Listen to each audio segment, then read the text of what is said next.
He was Shanomite. I was Sensation. Yeah, like I'd kill him and I'd be like, eat it, Sensation, dominate Shanomite. Yeah, OG. these were our handles. When you die, it would say like, you've been killed by Shanomite, right? Yo, what's up? It's Chris Simms Unbuttoned. Connor Rogers and I are here. It's a Wednesday. Yeah, my man Shanomite, a.k.a. Shano, as you guys know him, because you guys are homies. You're part of the club now. He's still playing. He's still going. The 49ers, one of his best friends in the world, doesn't believe in them. I keep thinking they're going to lose, and they keep hanging back around. to August. It is. You're like, I don't want to give them that much credit. I don't know about It's a reset that. year. Right. They'll be decent. Exactly. Man, Florio accuses me of having some inside deal with them where I'm keeping expectations low or something like that. Wow, that's a really good friend. Yeah, I don't think you're going to put your media reputation on the line. Exactly right. Exactly. Like Pete just said, you're creating bulletin board material. Yeah, I'm being that out, making sure they're motivated in the locker room in San Francisco. Between that and their electrical subfield, right? Oh boy, Which this could be another podcast. I'm really interested to talk about where this goes at some point. Yeah, this is a real thing, right? First off, you can't tell me being. When I was moving back to the area, there were some great houses by power lines and things like that. That was not negotiable. Well, there was disasters. Yeah. One of the houses that we were looking at that we really liked, guess what? Somebody had cancer, right? I mean, there's a lot of correlation there. And I do think it's something they're going to have to dive into here. For all of you out there going, what the hell are they talking about? There is an electrical substation right by the 49ers facility, right? And, of course, there's a lot of doctors and sports doctors that believe that stuff like that is, one, can weaken soft tissue, weaken tendons, right? Yeah. Can lower, right, your levels of your body of testosterone and growth hormone. They're hormone defectors or whatever else. I think I'm saying that right? So, yeah, it'd be interesting. And something with me is I am Captain Planet, right? I certainly will be bringing that up with him at some point. Not this week because he's got enough problems on his head. The first dinner conversation? Something. When are you getting a new facility? Yeah, hey, just wanted to talk about your injury situation and why are you guys practicing next to an electrical substation? So, yeah, that's crazy stuff, but we'll talk about that another time. Well, Nick Sirianni, you got killed by Shanomite because the 49ers stunned the Eagles and are on to a rematch against Seattle. And Chris, the play, of course, we're going to jump into the CMC touchdown in the fourth quarter at the end of the game with the 49ers trailing. This just feels like one of those Kyle Shanahan brilliance kind of situations. You touched on it Monday, right? But now we actually have the screenshots to go through what exactly happened in this play. Really cool play, right? It's a play that everybody in football has. You know that. Right. You watch it, right? It became a thing. Like, hey, let's put 2 or 3 receivers over here. Let's put the back with the, quarterback in the shotgun, but on the other side of the formation, let's have these guys go this way and the back work his way through the line of scrimmage. And what happens if you know it's man-to-man? The backer who's got the running back goes, okay, wait, I got to try to get through all this stuff and all these receivers are in my way. And now the offensive running back gets through the line and the linebacker's like, oh no, I can't get through all the trash. And we see easy touchdowns, right? And believe we have one from earlier this year. That's a great call, right? Because you notice, like, we've seen this. I've seen this before, and I told Pete yesterday, I was like, listen, I can't remember exactly what game it was, but I promise you Kyle Shanahan threw a touchdown to pass against. So look up CMC, or as Jason Garrett likes to call him, CNBC, okay? Whoa. That's what he said on the show the Little company branding. He didn't even realize he did it. He was like, I don't know, give the ball to CNBC. That's and he just went right by right through it? Right through it. And we were all like, I think he just said CNBC, but of course we got other things to talk about. But I'm buying stock in CNBC. Exactly. That's a good one. But regardless, all the good offenses have this play. They do. And I told Pete, and Pete's a master at looking up things on film and looking them up in a hurry because he's way better with anything digital than I am. And I just say, hey, look at all of McCaffrey's touchdown catches. I guarantee 1 or 2 of them are this type of play. Okay, so we got one, unfortunately, against my New York Football Giants. And then what we just talked about in yesterday's pod a little bit. We talked about it on Monday. Here it is. You got to have a zig for your zag, right? You got to know that things that you went to in the regular season that are a problem for defenses, that in playoff type atmosphere with playoff coaches and players, they're going to see that and go, hey, They like to do this down here. We can't let them catch us off guard, right? That's the big thing here. And so with this too, it's not like the most special design. And here, there's some nuance here that I'm not even sure I know totally, okay? We're just trying to put it together. I didn't call Kyle and go, hey, tell me what's going on here. He's a little busy exactly right now. how you read this play, all right?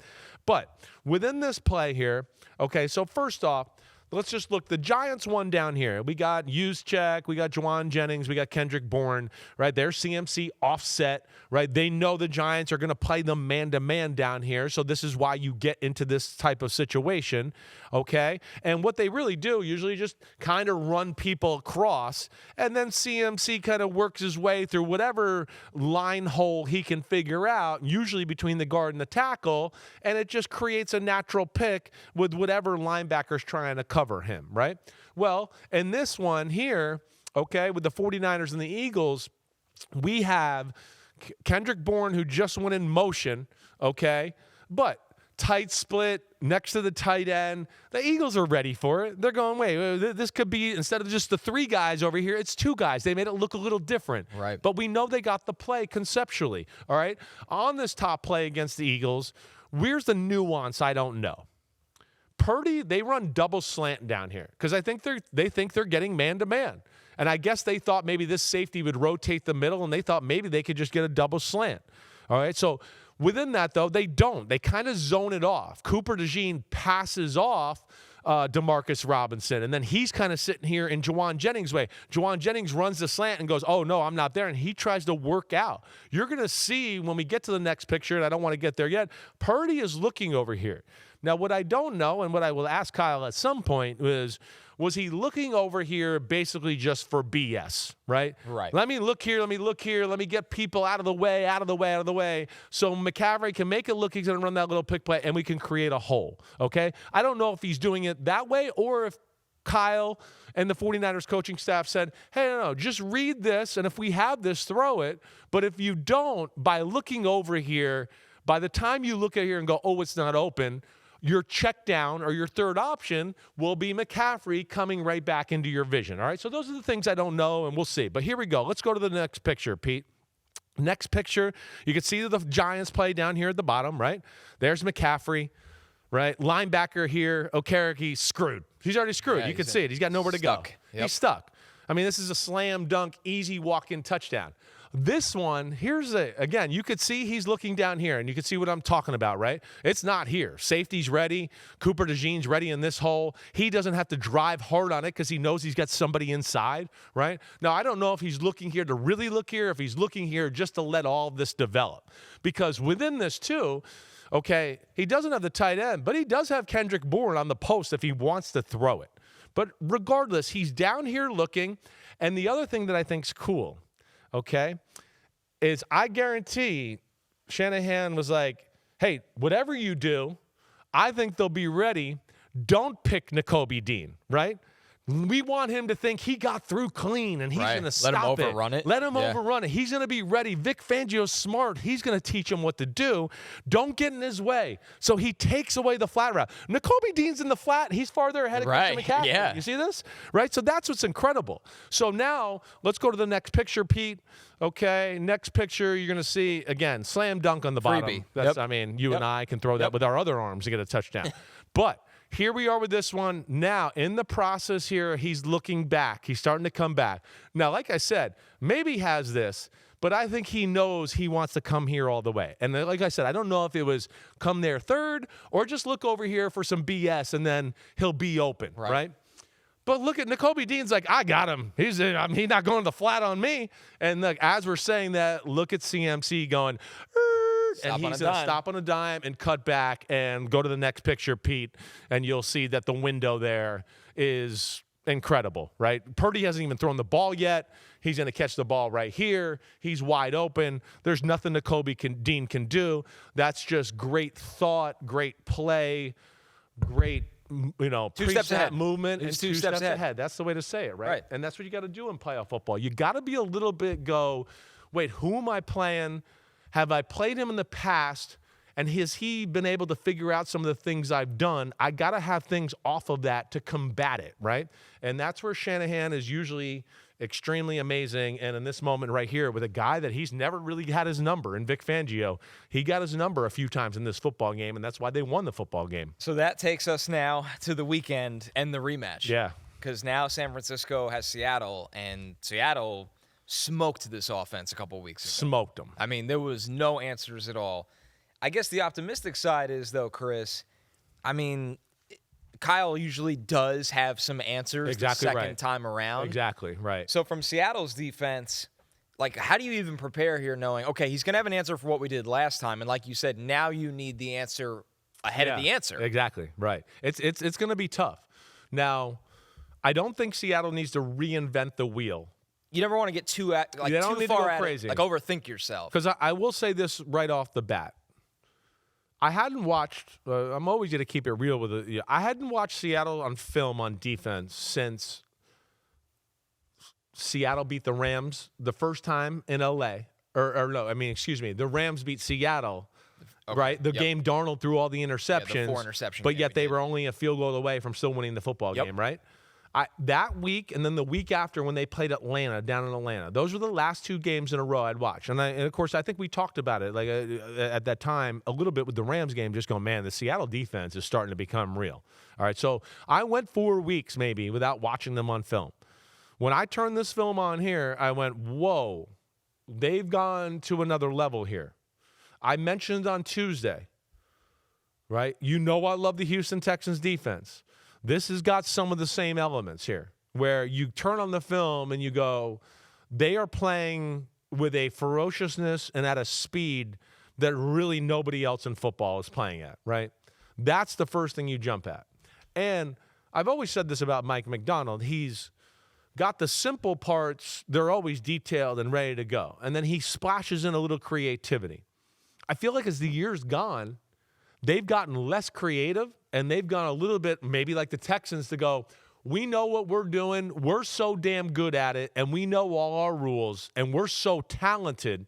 We don't need to reinvent the wheel and go crazy. We can play basic defenses, and our dudes are those kind of dudes, and we'll still whoop your ass. Right. And traditionally, those have been the ones that have given Shanahan some problems because it's hard to game plan and figure out how to get them out of position because they're so good at what they do. And then off of that, they know where they're susceptible to be beat in some of those coverages, that they're kind of always ready for the beaters of whatever that defense may be.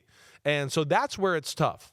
Okay. But, they're going to have to do some stuff here because, one, they can play simple zone defenses and be detailed and flying around, and they can tackle, and they're long. And like we talk about with like a good defense, the second level being fast, when they have Ernest Jones and Emenware and Witherspoon at nickel, their second level is like, whoa, there was a hole there, and he got no yards. Like, because the hole got closed that quickly because they saw it and they just shoot their gun and they go. So that is amazing about them. And then their D-line absolutely destroyed the 49ers. The Seahawks got it all on the D-line. I mean, really, I'm at a point where I'm going, I don't know if I've given the Seahawks defense maybe as much credit as I should, okay? Well, I know the Texans are kings. I kind of thought Denver was maybe the next team after that defensively. After watching that back, that made me think and go, okay, the Texans are kings, but damn, the Seahawks are battling for the king position too, and I think I would take their defense over the Broncos, and that's saying a lot because I think a lot of them, but it was phenomenal watching what they did to Shanahan in Week 18. I think the difference is the Texans have 2 superstars on their pass rush, and there's not like one way or the other to do it. Right. Seattle, they rotate legitimately 6 different guys. That's the beauty of their defense. Like, these 6 guys had 12-plus snaps in that Niners game. Right. Byron Murphy, of course, Texas fight. Yep. Leonard Williams. Yep. DeMarcus Lawrence. Right. Uchenna Nwosu. Right. Derek Hall and Jaron Reed. Yeah. And then Boye Mafe had 9. Exactly. So there's 7 guys. And those are good players. All 9 of them. They all are impactful players. All 9 of them. They're not Will Anderson, Danielle Hunter. Exactly right. But they're all above average at a minimum. Definitely right. Definitely right. And some of them I'd go, they're way above average. Right. They're really good, right? I mean, DeMarcus Lawrence is still playing at an extremely high level. Owusu, Derek Hall, those guys, I mean, yeah, like you said, they're just real good players that they can beat a guy every now and then. Where they match up well with the 49ers, and we broke this down at certain points here, the interior part of the offensive line is the problem with the 49ers. Yep. And in this game, yes, like you're saying, like usually with Houston, you got to worry about the edge guys collapsing the pocket. In this game, especially week 18, it was the D tackles consistently dominating up front and pushing the pocket. And then DeMarcus Lawrence and the group of guys here and there collapsing it from the outside. But I think that's what's amazing, right? And they just got incredible ways to, like I said, they can play, hey, it's cover 3, it's cover 4, it's a few different versions of cover 2. And then every now and then they sprinkle in, here's a zone blitz, or, hey, it's 3rd and 4, we need to play man here so he doesn't have some creative zone beater against us. Right. And that's really what it's come down to. And I don't know if it's going to become much different because I think they're in a little bit of a groove right now of understanding and having knowledge of the system, and that allows them to play fast, and I think they'll continue to do that. I've never seen a defense do what they did to Kyle. I'm just saying that. I was reading your notebook, and the most jarring line was, the 49ers getting a first down feels like a miracle. I have never said this with Kyle. I mean, I'm going through the game, and I'm going, whoa, I'm late in the second quarter. And, I mean, they ran 42 plays. They had 100 yards at the end of the third quarter. Like, what? And as you're sitting there watching it, you're going, oh, woo. They got a first down. Okay. Way to go, 49ers. Woo. I mean, it really was like that. I mean, it was incredible. Their drive at the end of the game, I mean, when they had the interception, Purdy broke a scramble, and then they had a big penalty. That was it. It wasn't right. Because I was thinking back. I was like, well, they had that one drive, so let me think. And then I turn it on and go, well, I mean, that's not really even a realistic drive, really, right? I mean, Woolen blew a coverage. That's what would happen. And then Purdy found a lane for the first time all night and was able to find a scramble, and then he made one great throw and a deep out. And you went, whoa, that was the biggest drive of the night, and they got inside. And it was like, it's kind of luck, really, a little. Right, it wasn't like Shanahan or they out-executed or anything like that. So, I thought, again, Philly's D, we know that was really good, no doubt about it. Philly's D is not in the category of Seattle or the Houston Texans.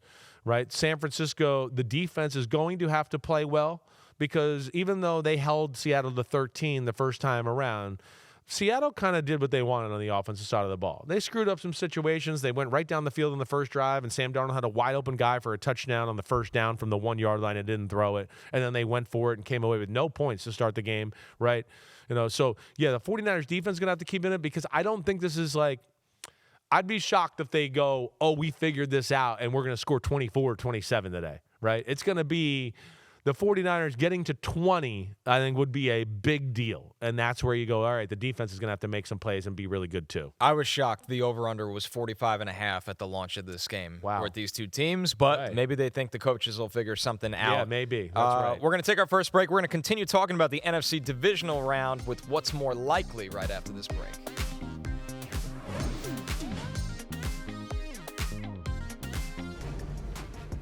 DraftKings Sportsbook is an official sports betting partner of the NFL, and new customers can bet $5 and get $300 in bonus bets if your bet wins. Download the app and use promo code cornerback when you sign up. DraftKings Sportsbook, the crown is yours. Let's take a look at the most passing yards on divisional weekend. Matthew Stafford at the top. That game obviously expected to have some offense, as Caleb Williams trails right, but yeah, fireworks. Right. Although you never know in Chicago. No, that's the only caveat I would say if you're betting this early. You just never know. That's right. This time of year. Chicago, I mean, I think I did look at the weather last night. I mean, it looked like it was going to be like 8 degrees at kickoff, right? Right. So you're saying the right things, Connor. Yeah. I mean, cold as hell on the lake, can be windy as hell. I've played there before when it's cold. That ground becomes frozen, but these two right here can throw the ball through anything. It's true. Right? So that's where I'd go. And a lot of the times I'd worry about that. But these two, I don't know if it matters, right? And so they would be the two I would look at to have the most yards. I really would. I think it's that obvious here in this one. And even if, with Caleb at his odds, that'd probably be the one I would take the shot on. Because I could see them being down and then him having to throw and them having to keep pace and do all of that.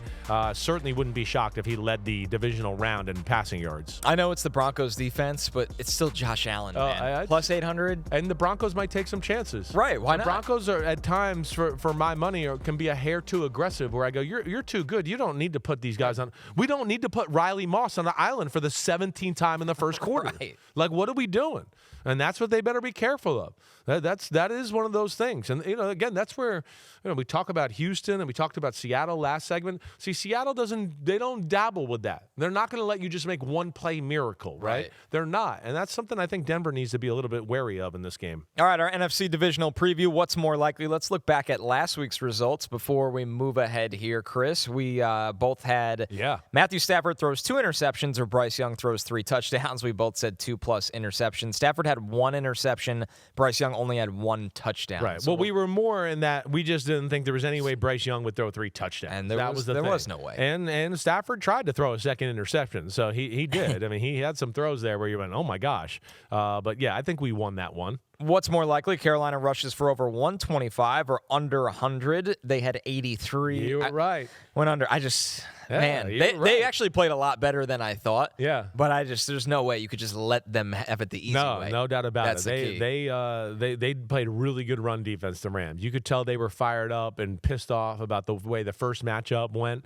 Our thing with the Rams here going forward is just they can't play so much zone defense. I think that's one of their problems there. It's too much zone, and it's just too easy on some of these quarterbacks and OCs. That was a Poona Ford game for the Rams in stopping that rushing number. Great game for him. What's more likely? DJ Moore has over 50 receiving yards or under 25. Chris, we both went with the over. 64 for DJ Moore. Cash for both Chris and I. What's more likely? Jordan Love has over 10 air yards per passing attempt or under 8.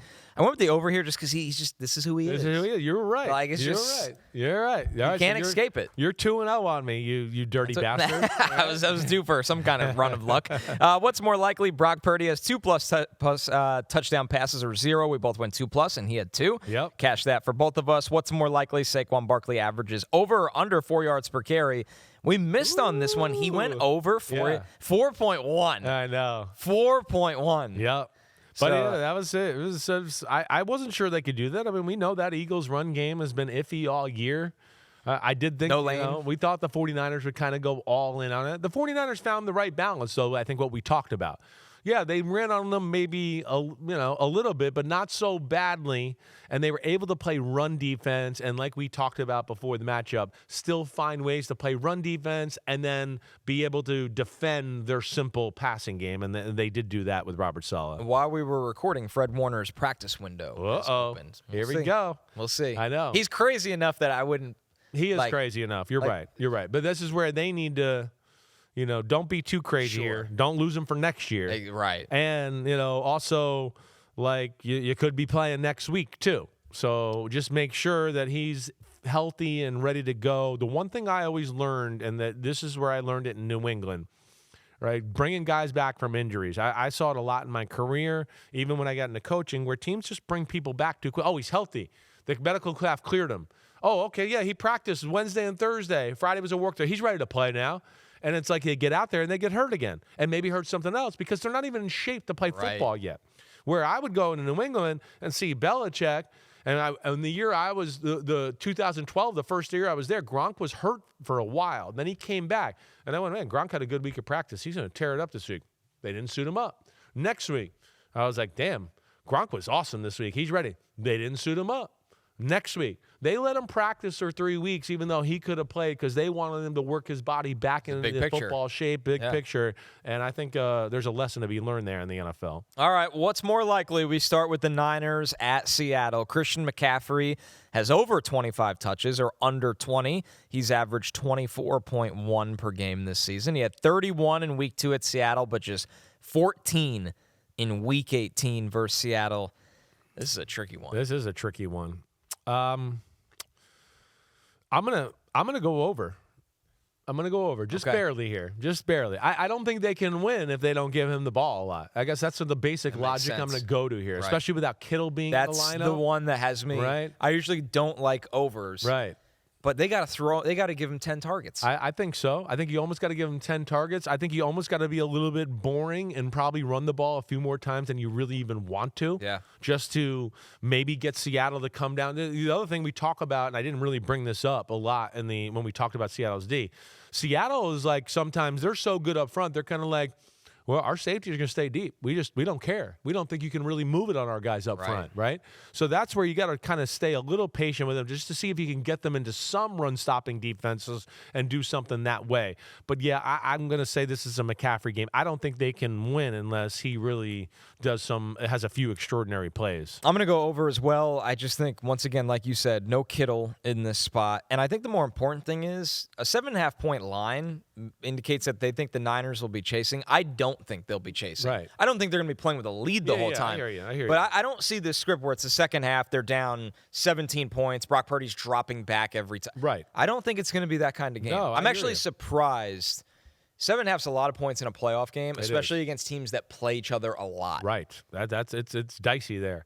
And you know, to your point, I think they will run the ball to even help their defense out a little bit, knowing, hey, we're not at full strength. Slow it down. You know, like we talked about before, Seattle did move the ball, slow it down a little bit, and you know, hopefully their defense gets out of rhythm and is not ready to fly around when we come back on the field. On the other side of this game, what's more likely? Sam Darnold has over 9 yards per passing attempt or under 8. Darnold has 8.5 yards per attempt this season. That's second in the NFL, only behind Drake Maye.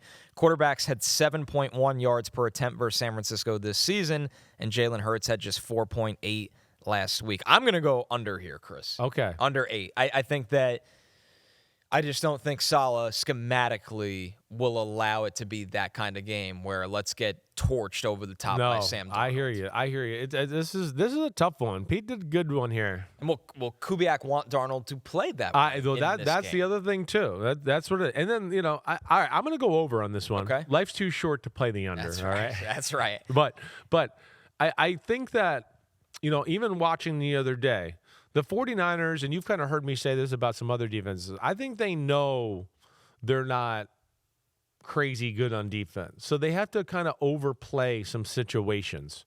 And I think because of that and the way Seattle ran the ball on them in Week 18, that they're going to play, I think, some 3rd and 4s and 3rd and 5s and go, we're going to stop the 6-yard pass. Like, we're going to go all in on stopping that. And I think that's where you got to be Seattle and look for some shots down the field. I think they're going to catch them creeping up in the line of scrimmage a little bit. I'll go over on this one and differ against you. I need to catch up and beat you in some of these. The other NFC game, our game, Sunday night, you'll be boots on the ground for the Rams at Chicago. Wild note on this game. This is the most wild stat I can remember in a long time. I was trying to even just like wrap it around my head, and I can't. John Breach said, with the Rams facing the Bears in the divisional round, Sean McVay will somehow be facing his 15th different team in 15 career playoff games. That seems impossible. It seems impossible. I mean, it's crazy that he's played the whole NFC It's ridiculous. And never repeated anybody playing anybody. I was going through in my head when I saw the tweet last night, and I was like, he played the Lions, he's played the Falcons, he's played the Cowboys, right? They played the Bucks and Brady. I was like, holy crap, they did. They played everybody. So he's been in 2 Super Bowls, right? He's been in 2 Super Bowls. So 13 NFC teams. 13. Almost NFC all of them. teams. But like there's just been teams that have been so bad for so long. It's the fact he's at this number. I know. It is completely out of the crazy. It's wild. wild. It's crazy. Yeah, the year, you know, the Bears were pretty good the year they went to the Super Bowl and lost to the Patriots, but they didn't have to play them in the playoffs. They played them in the regular season. But, yeah, it's just amazing that there's been no crossover there. Wild stat right there. So what's more likely, Matthew Stafford throws an interception or Caleb Williams does? Stafford and Caleb each have 9 this season. Stafford had 1 last week. Caleb had 2. Chicago led the NFL with 23 interceptions in the regular season. They are a takeaway defense, as we often say. The Rams had 16, so that was tied for 6th. Man, I feel like both of them easily could in this game. They're both gunslingers, as we know. Right. They both are not afraid to squeeze a ball into a tight window and take some chances. There's no doubt there. I'm going to go with Caleb. I'll go with Caleb here. I guess I just have a little more faith in the Rams defense. And That's it. I got a little more faith in Stafford playing playoff football at this point. Right. I think that's what I'll base it on. Yeah, but I would not be shocked if we saw both of them throw an interception, but I'm going to have a little more faith in Stafford. Yeah, it's just betting again, like the defense, Shula, the talent. They create a little bit more chaos with their front four. You're exactly right. And like that's something people miss with interceptions. It's really more about what your front four creates against the quarterback for the back end. Right. But Quentin Lake could grab one, whoever it may be. Definitely. Yeah, Quentin Lake will have another game under his belt. I bet he'll Curl. be better than he was last week. Right. Yeah, We see eye to eye on this one. Definitely. What's more likely, Matthew Stafford has more holy shit throws or Caleb Williams does? This is a completely real stat that Pete will track during the game. I'm going to take Caleb Williams again. Yeah. Because this is just the way he plays. Right. And also him being at home, he might be a little bit more comfortable at times, like feeling those chances. I think so. I think this is a game where Stafford will have a little bit more awareness of like, I can't try that here. I think so, Caleb, too. I don't think has that callous yet. I'm going to go with Caleb, too. Yeah. I'm going with Caleb, too. And one off you there on what you're kind of saying here, too, is like to your point with Matthew Stafford, I think he's going to realize and go, wait, I'm going to have plays all night here. Right. People can make plays against Chicago. I don't need to do it. I think on the other side, like Caleb is going to hit some points where he's going to go, wait, I got to jumpstart something. I got to make a play here. We can't do anything. And he'll try to make some magic happen in certain scenarios. So, yeah, I'll go with the guy that's made the most holy shit throws, it seems like, in the last 6 weeks. Even though the other guy is holy shit, he makes a lot of good throws. But, man, Caleb Williams is doing stuff that I haven't seen very many people do ever. We have one more break, and when we're back, what's more likely continues. We flip to the AFC after this.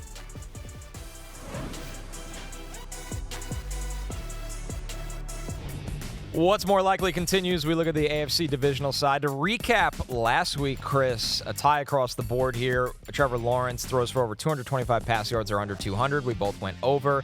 He went under. Buffalo rushes for over 125 or under 100. We were right. They went under at 79. They went under 100. Wow, we did good in this department. Yep. We tied again on the Drake Maye one. Drake Maye has 3+ touchdown passes or 2 interceptions. We took 2 interceptions. He had 1 touchdown, 1 interception, so that's a wash. Yep. What's more likely? The Chargers have 2+ touchdowns from the red zone or 0. We went 2+. They had 0. They didn't even get close. Not even close. We were annihilated on that volunteer, absolute miss. What's more likely? Aaron Rodgers has over 8 air yards per pass attempt or under 7. This one's mind-blowing. We both went under 7. We're wrong, but, I mean, you all watched the game. It's not impressive that he went over on the air yards. Well, I mean, some of it's just throw it up and not really give a guy a chance. They're called air yards for a reason. Right? Yeah. Right? The DK Metcalf, who should have caught the ball, but... Yeah, that's a little bit of a tough one there. And, yeah, some of those are just throwing the ball away bull crap. Right, just it throwing counts it as air going, yards. I'm not taking a sack. But, yeah, okay, we'll take the L on that one. Well, we nailed the C.J. Stroud one. Sacked 3 times or 0 times. We both went 3+, and he was sacked 3 times. So that takes us to the AFC side of the bracket. What's more likely for Bills Broncos? Buffalo rushes for over 125 or under 100. The Bills averaged an NFL best 160 rushing yards in the regular season, but they were held to just 79 in the wild card. Of course, Jacksonville has the number 1 rushing defense. That's right. Denver has the second best rush defense this season, 91 per game. I'm going to run back the under on this one. You are going to run it. Yeah. I do think, Denver stops the run with extra people. This gets into my little bit with Denver sometimes going a little too all in with 5 people on the line of scrimmage or 6 Like people. a heavier box? Yeah, where I just go, you don't need to take those chances there like that. And what I worry about with that, too, is going, man, you're going to do that with Josh Allen and leave some holes down the football field and do that? I'm going to go over here. Okay. I'm going to go over. I'm going to play the Denver plays a little bit more conservative and goes, you know what? We can't let Josh Allen scramble and make some crazy play here. We'll be willing to give up some run. Denver, awesome defense, as we know, but not necessarily big run-stopping guys, right? They're a little bit more chaos creators, too, and they try to outnumber you with 5-on-5 and hope one of those guys kind of wins their matchup. What's more likely? Bo Nix has over 35 pass attempts or under 30. He averaged an NFL-high 36 pass attempts per game this season. Buffalo was first in passing yards allowed per game this season. We know how great their secondary's been. They've been bad against the run, 28th in rushing yards allowed per game.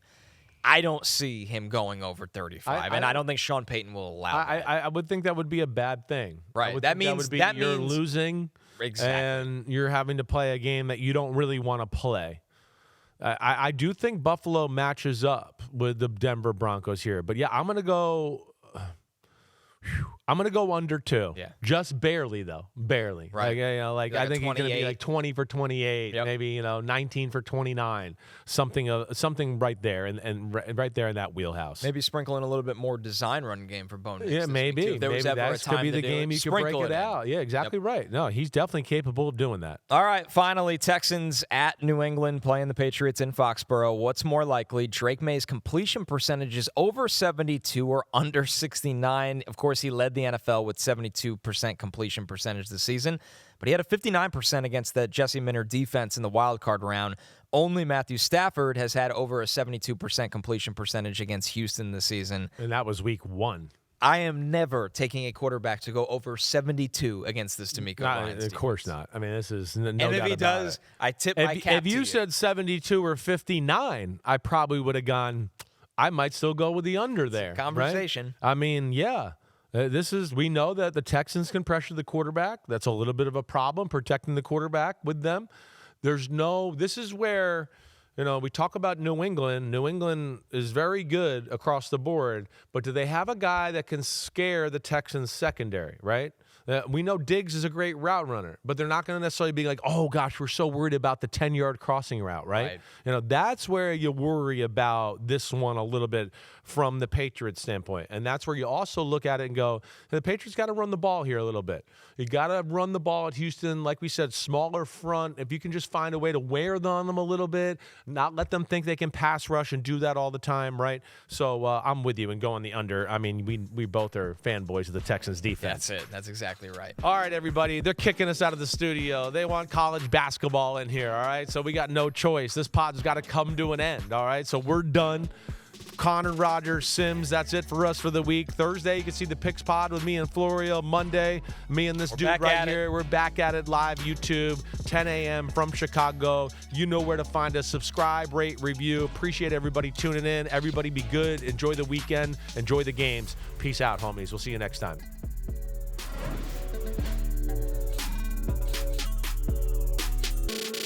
Yo, thanks for watching, homies. We are now in the NFL season here on Chris Simms Unbuttoned. Hit subscribe to get our weekly picks, game recaps, film deep dives, and much, much more. Thanks again for watching. Subscribe, rate, review. Peace out. You know where to find us.